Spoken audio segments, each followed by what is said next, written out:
说起印度，相信不少人都难以忘记去年的对峙，我国甚至牺牲了4名优秀的军人。原本咱们都已经放下了诸多心思，继续与印度建交，结果印度却终究打算一意孤行，中国也再一次白费心思。最近，印度又开始叫嚣要扩建核潜艇编队，再造6艘潜艇来针对中国，并且对中国形成有效的威慑。据环球网消息，印度近日直接公开了这项项目的诸多细节，比如说这项项目，印度预备花费高达58亿美金，可谓是十分大手笔了。而且为此，印度还直接停工了自己已经在下水试航的国产航母。说实话，印度随着疫情的2轮爆发，国内就陷入了一片混乱。最近，印度还给中国打电话，直接向中国求助。哪晓得这求助才没过多久呢，印度又出来叫嚣了。也不知道这回这个被印度誉为里程碑事件的造舰计划究竟有多厉害，还能够对中国形成有效的威慑。据印度海军的说法是，这次印度建造的潜艇将拥有先进的水下隐身能力、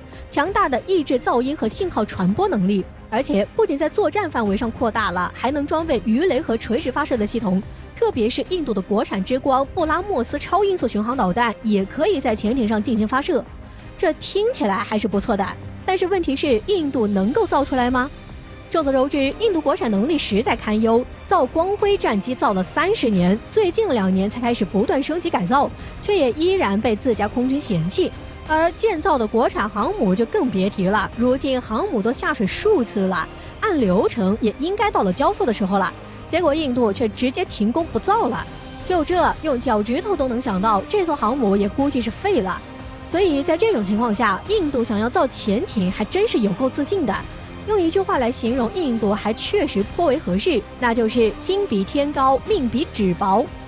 值得一提的是，印度这次花费了58亿美金建造潜艇，准备死咬中国的大计划。还有一项情况却十分令人意外，那就是这潜艇是常规潜艇。众所周知，常规潜艇虽然静音，但是根本就跑不远，以至于战斗力更是直接减半。君不见美国想要针对中国，都要派出至少1/3的核潜艇吗？就印度这6艘潜艇，不说造不造得出来，就算造出来了，想要针对中国，估计也是说梦话了。当然，或许印度离中国比较近，所以常规潜艇就能足够用了。但是在中国拥有核潜艇的情况下，印度的常规潜艇想要对中国形成有效威慑，困难可不比印度自己造潜艇来的少。最后劝告印度一句，在自己实力不够的时候，就别出来给人徒增笑料了。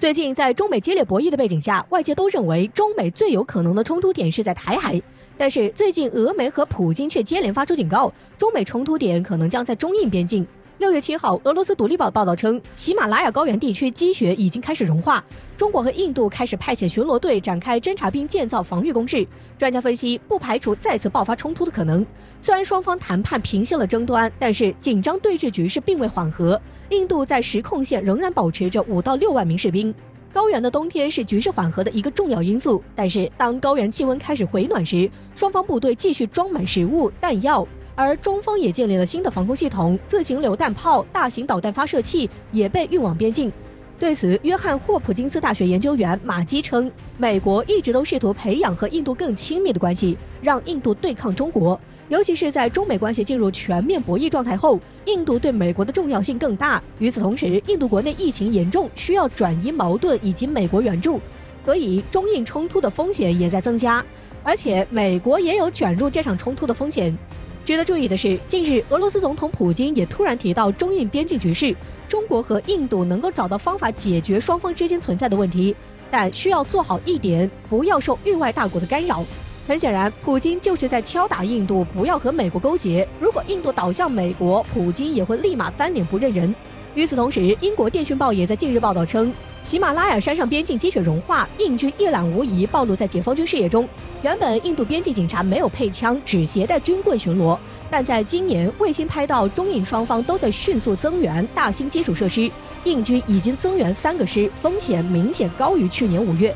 英媒还援引亚洲防务分析师塔拉普尔表示，大兴防御工事是为了打消对方发动进攻的意图。和俄媒提醒中国警惕印度不同，英美一直在强调印军是弱势方，遭受解放军威胁，所以才被迫增援兵力。分析称，莫迪为了政绩连任，极有可能在边境铤而走险，并可能像1964年那样借助美国的力量。印度就像间接性发作，天气一冷就消停，天气好了又开始折腾。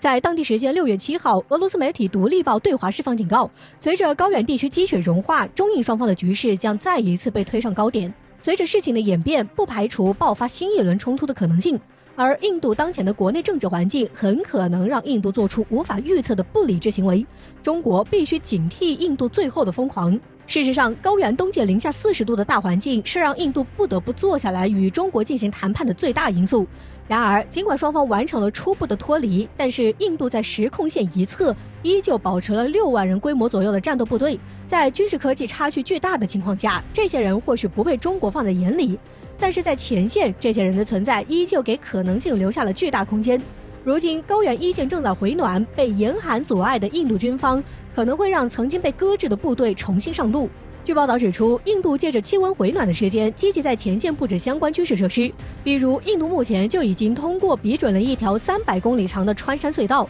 一旦建成，印度将拥有躲避卫星监控、随时将大规模部署前线的能力。而且更重要的是，在上一场冲突中，主战派在国内赢得了大量的声望。而加上美国的暗中支持，有越来越多的印度军队高层倾向于主战派。那么这也就意味着印度很可能想要重新上演中印战争。另外，该媒体也警告中国必须保持足够的警惕。当前印度的政治环境下民怨四起，必须寻找到一个民众情绪的宣泄口。而对于莫迪来说，战争是最为简单的一种方式。选择巴基斯坦或者中国都需要面临两方面的压力，而主动反华又可以得到美国等西方国家的支援。那么这个选择题就很明朗了。基于这几点，俄媒对华警告称必须警惕印度最后的疯狂。值得一提的是，美国霍普金斯大学教授马基也曾经透露，美国一直在试图发展与印度的亲密关系，以完善自己的印太战略。当前局势下，美国介入中印之间的边境摩擦，甚至故意引导一个新的舆论点，导致第2次中印战争也是有可能的。因此可以判断，中印冲突的风险正在增加。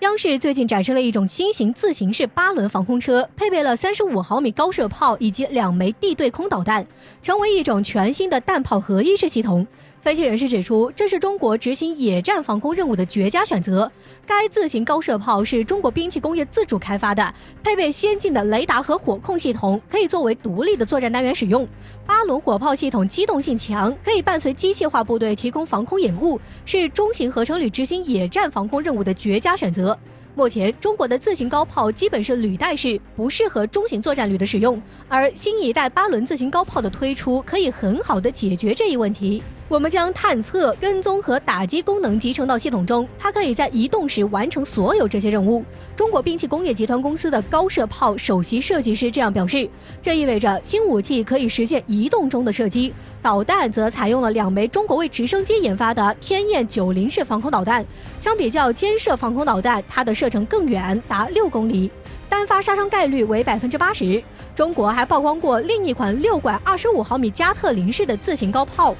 但那一款自行高炮无论是火炮的性能还是导弹的性能都无法与此次展示的自行高炮相比。最终哪一款火炮会进入中国军队服役，还需要时间来给我们答案。在打击空中目标时，高射炮主要使用 AHEAD 编程弹药，可以抛洒出大量钨合金弹丸摧毁目标。除了无人机和武装直升机外，它甚至还可以拦截巡航导弹和空投灵巧弹药。而在防空任务的业余，它还可以客串反地面目标任务，使用穿甲弹可以攻击敌方装甲车辆，而使用榴弹可以大面积杀伤步兵，火力远超一般的步战车。坊间也是一直有传闻说高射炮打步兵是主业，防空是副业。这虽然是戏言，也确实印证了防空火炮强大的战斗力。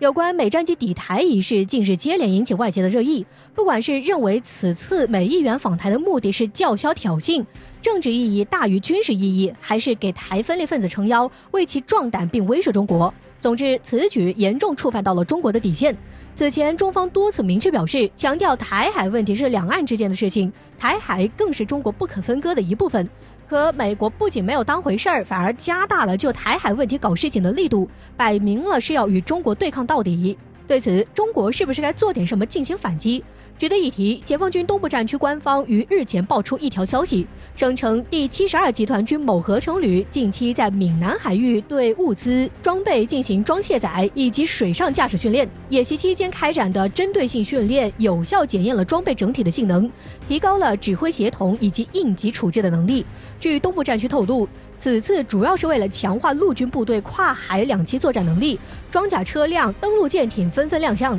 随着新型两栖作战舰艇的服役，以及解放军的两栖投送和作战能力的大幅提升，在此背景下，解放军不断在复杂的海洋战场环境下训练，其人员和武器装备的结合能力将会得到大大的提升。就如军事专家宋忠平所说，这也为未来相关的军事战斗中取得决定性作用打下了基础。虽说结合两起事件，美军战机抵台事件是在解放军军事演习后发生的，但消息发布的时间却是在美军战机抵台消息发布后，这个节点很难不让人有所联想。我军大可以在演习的第一时间对外发布消息，但却选择了在美军战机抵台后发布演习的消息，这很可能是我军故意而为之。现在我军进行的各种演习，说白了就是在为未来可能出现的军事冲突做的实战性准备。如果仅仅是威慑的话，我军完全可以不用做全方位的演习。真要说起来，解放军的军事演习和地区局势实际上是联系在一起的。美国当前在不断的挑事儿，中国虽说仅给予了警告，但该做的应对准备并没有落下。当然，或许解放军的此次演习跟台海局势没有直接的联系，可东部战区发布的时间节点以及国防部发言人就美战机抵台给予的例如祖国必须统一也必然统一的这类警告，足以说明解放军不会任由外部势力干涉台海问题。在美战机抵台之际，我军发布演习消息就是最好的回应，不断挑战中国底线，注定玩火自焚。中方的警告以及解放军的演习绝不是开玩笑的，再不收敛，演习变实战的可能性非常大。美内部该敲响丧钟，是时候认清中国统一的决心了。